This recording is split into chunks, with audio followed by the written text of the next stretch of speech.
Assalamualaikum warahmatullahi wabarakatuh. Ayuhas sadati anisati ahibai, para perindu surga Allah Subhanahu wa ta'ala. Puasa adalah amalan yang sangat mulia di sisi Allah Subhanahu wa ta'ala, sehingga sampai dikatakan pahala yang diberikan oleh Allah Subhanahu wa ta'ala itu hanya Allah yang berhak menentukannya.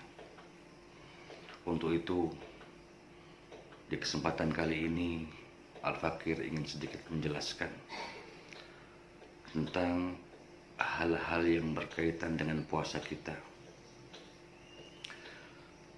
Para perindu surga Allah Subhanahu wa ta'ala, ada hal-hal yang membatalkan puasa yang kita lakukan, dan juga ada hal-hal yang bisa membatalkan pahala puasa yang kita lakukan. Apabila seseorang itu di bulan mulia ini melakukan sesuatu yang dilarang, yang bisa membatalkan ibadah puasanya, maka puasanya pun secara otomatis batal dan tidak sah. Beberapa hal larangan, karena puasa sendiri punya makna harfiah, punya makna istilah adalah menahan dari sesuatu yang bisa membatalkan puasa itu sendiri. Akan tetapi yang perlu diingat dalam ibadah puasa sendiri, ada juga hal-hal yang membatalkan pahala puasa. Puasanya sah, puasa yang dilakukannya menggugurkan kewajibannya seorang muslim, tapi dalam hal pahala yang ada dalam puasa itu tidak dia dapatkan sama sekali. Apakah hal-hal yang bisa membatalkan puasa, yang bisa menggugurkan pahala kita, yang kelak nanti di hari kiamat kita tidak akan mendapatkan apa-apa? Yang kita dapati sekarang ini hanya lapar dan dahaga, sebagaimana yang dikatakan Nabi, kamin sha'imin laisa lahu min siyamihi ilal ju' wal atas. Berapa banyak orang yang berpuasa di bulan Ramadan, tapi yang mereka dapat dalam puasanya hanya lapar dan dahaga. Mereka tidak mendapatkan apa-apa selain itu. Dan kelak di hari kiamat, pahala yang mereka lakukan pun juga tidak ada, karena memang sudah dibatalkan pahalanya ketika mereka tidak bisa menjauhi hal-hal yang bisa menggugurkan pahala puasa. Apakah hal-hal itu? Di antaranya yang diriwayatkan oleh Al-Imam Muslim dalam hadisnya, beliau mengatakan, khamsun yuftirna shaim, 5 perkara yang bisa membatalkan pahala puasa kita. Artinya puasa kita yang kita lakukan di hari ini sah, menggugurkan kewajiban seorang muslim, tapi pahalanya tidak ada sama sekali. Cuma haus dan dahaga yang kita punya. Yang pertama, al-kidhib, dusta. Omongan dusta itu menggugurkan pahala puasa kita.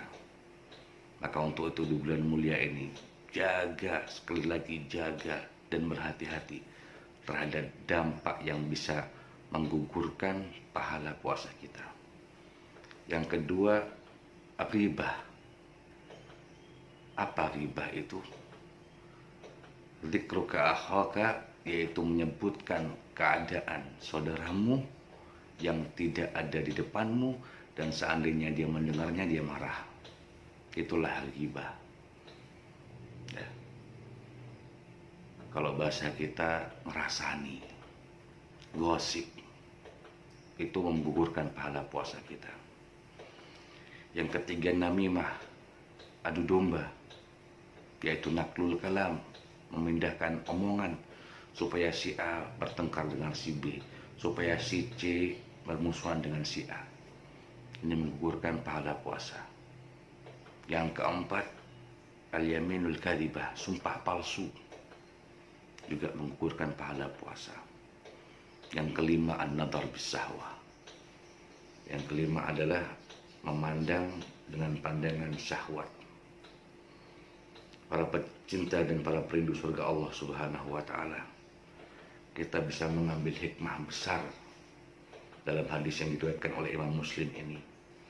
5 hal yang membatalkan ibadah puasa kita, keempat-empatnya sumbernya dari lisan kita, keempat-empatnya sumbernya dari omongan kita. Maka untuk itu kita perhatikan. Dan hari ini fungsi lisan, fungsi omongan diambil alih oleh jari jemari kita. Lisan tidak ngomong, lisan tidak berbicara, tapi jari jemari mengetik, broadcast kabar yang tidak benar, kabar hoak, kabar fitnah. Itu sama mengambil alihan fungsi lisan.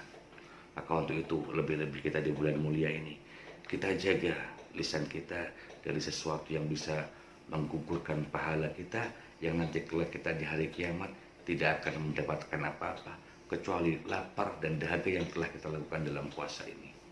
Dan yang satu hal, pandangan mata, an-nazar bis-syahwah. Maka untuk itu para pecinta perindu surga Allah Subhanahu wa Ta'ala, senantiasa kita maksimalkan berusaha untuk menghindari sesuatu-sesuatu yang bisa menggugurkan pahala ibadah puasa kita. Sedikit ini semoga bisa membawa manfaat khususnya untuk Al-Fakir sendiri. Billahi taufiq wal hidayah. Wassalamualaikum warahmatullahi wabarakatuh.